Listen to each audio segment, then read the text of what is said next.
First tonight, we take you to one of the communities hardest hit by the storms that ripped through our area over the weekend.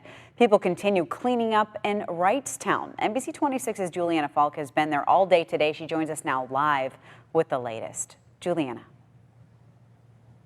Nina, I asked the village administrator which part of the area was the most impacted by the storm, and he directed me to this area. It's right by the boat launch in the cemetery, and you can see trees are stripped right on top of the area of the land.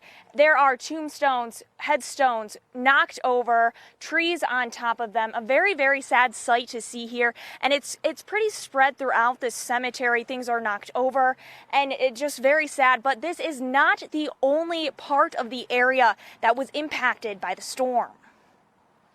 The wind started and they just were blowing parallel like that. I was surprised it didn't blow any windows out. John Behrens says he's been working the last 3 days to clean up his yard after Saturday's storm tore through his street. Most of this is from a large maple tree that fell down on the north side of my house. He tells us he's never experienced a storm like Saturday's, and Village Administrator Travis Coonan says it's been about 5 or 6 years since Wrightstown was hit this bad. Pretty much everything was out of power from the time the storm hit till probably about 6 to 8 o'clock at night. They restored some of the power in the community, but most of it just came back on last night about 6 or 7 o'clock. The village brought in a refrigerated trailer from V&S Midwest Carriers in Kaukauna to help keep people's food from going bad. Probably had, I think 12 or 13 people that brought stuff, probably 40 to 50 coolers and tubs of perishables that hopefully we were able to save. The village is also offering a place to charge electronics, cool off, and get water if needed.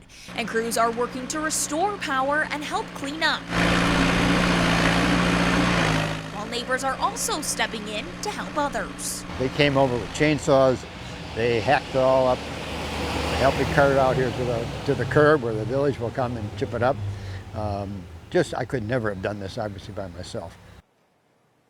And the city administrator tells us they were hoping that by tonight, everyone's power would be restored here. He said about 5% he believed was still without power here. And so we've seen a lot of crews out here working today. It looks like a majority of the power is back on, but there were still a few spots that weren't. For now, live in Wrightstown, Juliana Falk, NBC 26.